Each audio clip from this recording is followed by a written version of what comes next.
Kemudian setelah itu malaikat Jibril setelah memberikan kabar gembira bahwasanya umat Nabi Muhammad sudah dapat jaminan surga, kemudian Nabi Muhammad menyerahkan kepada malaikat Israel. Sebab waktu itu malaikat Israel sudah berada di rumah Rasulullah. Yang semula malaikat Jibril ngobrol dengan Rasulullah, lalu malaikat Jibril berkata, "Ya Rasulullah, di depan ada malaikat Israel mau masuk." Kata Rasulullah, "Boleh masuk, silakan." Kemudian malaikat Israel mengucapkan salam, dan setelah mengucapkan salam, malaikat Israel menawarkan, "Ya Rasulullah, aku disuruh oleh Allah untuk mencabut nyawamu atau membiarkan engkau." Dalam riwayat, aku disuruh oleh Allah untuk memberikan pilihan kepadamu, al-baqa' fid dunya, tetap di dunia, atau ar-rafiqul a'la, atau dengan Allah. Nabi Muhammad menjawab, ar-rafiqul a'la, dengan Allah. Kemudian setelah itu Nabi Muhammad berdoa agar umatnya selamat. Setelah ada jaminan umatnya selamat, malaikat Israel, "Sudahlah, cabut nyawaku kalau memang sudah waktuku." Mulailah Nabi Muhammad dicabut nyawa beliau oleh malaikat Israel. Dan di saat Nabi Muhammad mulai dicabut nyawa beliau oleh malaikat Israel, Nabi Muhammad mengatakan, mahadha, apa ini wahai Israel? Malaikat Israel kemudian menjawab, "Ya Rasulullah, itu adalah sakaratul maut, itu adalah sakitnya di dalam kematian." Kemudian Nabi Muhammad mengangkat tangannya sambil berucap, "La ilaha illallah, inna lil mauti la sakarat." Tidak ada Tuhan selain Allah, sungguh di dalam kematian ada sakitnya, sakit kematian, yaitu sakaratul maut. Kemudian Nabi Muhammad memohon, "Ya Allah, Allahumma khaffif alayya sakaratul maut." Ya Allah, ringankan sakaratul mautku ini ya Allah. Dijawab oleh malaikat Israel, "Ya Rasulullah, itu sudah aku ringankan 70 kali." Nabi Muhammad menoleh, "Apa malaikat Israel? Sudah kau ringankan 70 kali keringanan?" "Iya ya Rasulullah, sungguh aku tidak pernah mencabut seorang hamba lebih lembut dari cara mencabut nyawamu. Ini sudah aku ringankan 70 kali. Setelah itu justru Nabi Muhammad menangis, "Israel, 70 kali rasanya masih sakit." "Iya ya Rasulullah, memang itu sakaratul maut." "Lalu bagaimana engkau mencabut umatku wahai Israel?" Allah, yang diingat siapa? Umat.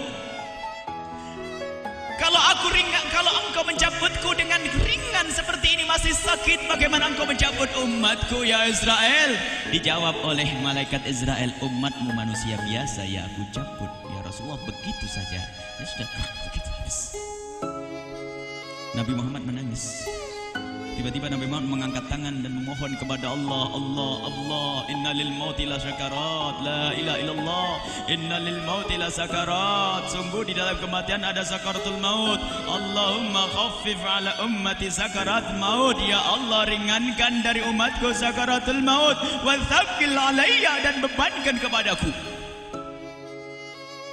Sampai tidak sadar doanya Nabi Muhammad seperti itu. Thaqqil alayya itu doa cinta. Seorang ibu yang pernah punya anak, tuh lihat kalau doa Rasulullah ini masih dilakukan. Bagaimana Rasulullah bisa doa begitu? Itu bahasa cinta yang tidak bisa diterjemahkan dengan oleh akal. Seorang ibu kadang-kadang, ibu yang di belakang nih, ibu mau dikasih sakit oleh Allah? Mau bu? Ibu jauh sekali. Ibu mau dikasih sakit? Jawabnya tidak mau.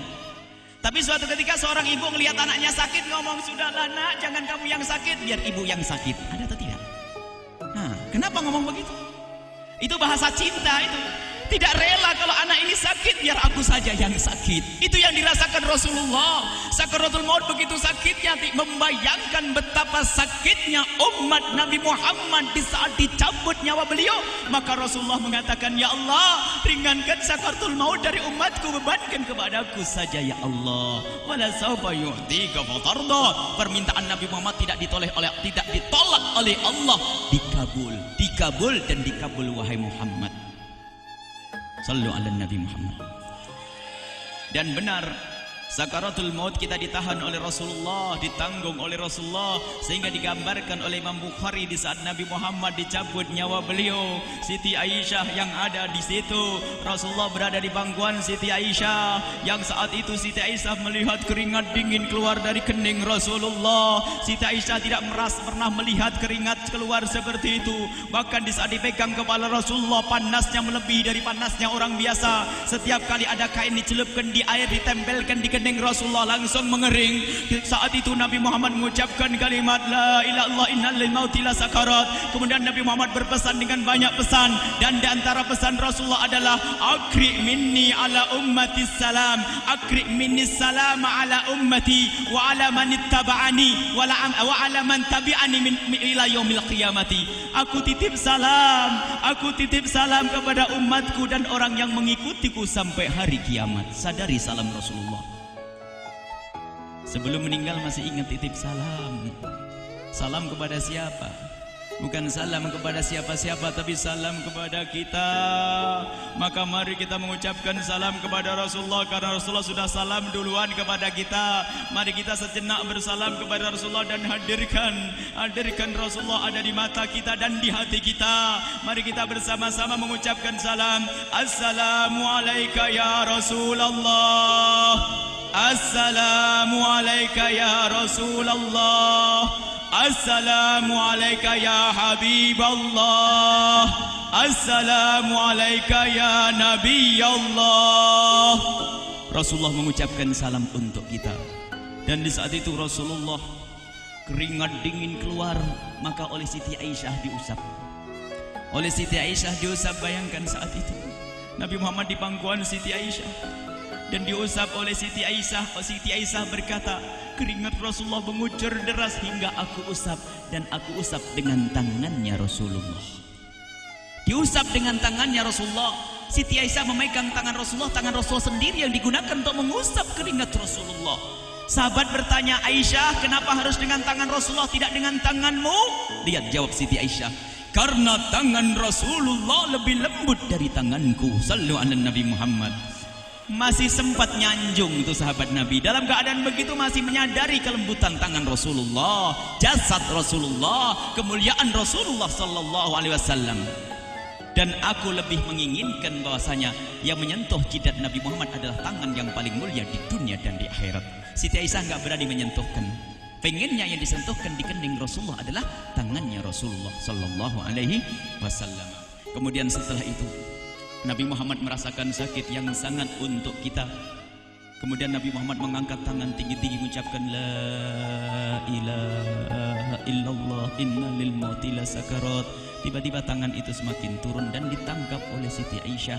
Dan di saat tangan itu jatuh di tangan Siti Aisyah, kemudian tiba-tiba paha Siti Aisyah merasakan berat kepala suci Rasulullah. Dan saat itu Siti Aisyah sadar bahwasanya Rasulullah sudah kembali kepada Allah Subhanahu wa taala. Sallu ala Nabi Muhammad. Siti Aisyah bingung di saat melihat seperti itu. Ditaruh pelan-pelan wajah Rasulullah, sambil menangis lalu berkata, Rasulullah sudah meninggal. Para sahabat Nabi pada bingung. Sayyidina Ali tiba-tiba terduduk, nggak bisa berdiri. Sayyidina Uthman nggak bisa ngomong. Ada orang Sayyidina Zaid berkata, aku baru melihat Rasulullah. Setelah ini aku tidak mau melihat lagi selain Rasulullah. Ya Allah, butakan mataku. Aku tidak ingin aku kotori mataku dengan selain Rasulullah. Dan dibutakan oleh Allah. Bermacam-macam kejadian saat itu. Madinah heboh luar biasa dengan meninggalnya Rasulullah sallallahu alaihi wasallam. Dan sungguh meninggalnya Nabi Muhammad adalah menghidupkan hati yang mati kalau orang faham. Tiba-tiba Sayyidina Abu Bakar datang. Setelah Sayyidina Umar mengatakan, siapa yang mengatakan Muhammad meninggal akan aku penggal lehernya. Jangan seperti orang-orang Nabi Muhammad sekarang lagi pergi seperti waktu Musa pergi kepada Tuhannya, kepada Allah, nanti akan kembali kepada kita. Muhammad belum meninggal. Ini adalah karena kecintaan Sayyidina Umar bin Khattab, tidak ingin Nabi Muhammad pergi. Tiba-tiba datang Sayyidina Abu Bakar As-Siddiq lalu masuk ke kamarnya Rasulullah, lalu masuk kepada Rasulullah, kemudian mengecup kening Rasulullah. Dan Sayyidina Abu Bakar berkata, ya Rasulullah, tibta hayyan wa mayyita. Ya Rasulullah, engkau tetap harum dalam keadaan hidup dan harum setelah meninggal dunia. Sallu ala Nabi Muhammad. Hingga sampai setelah hari besoknya meninggal Rasulullah, Senin sore, Selasa malam, Rabu dikubur Rasulullah sallallahu alaihi wasallam. Setelah dikubur, Sayyidat Fatimah bertanya kepada Sayyidina Abdullah ibn Abbas, Sayyidina Anas, wahai Anas, hai Anas, sambil menangis Sayyidat Fatimah Zahra, hai Anas, bagaimana engkau tega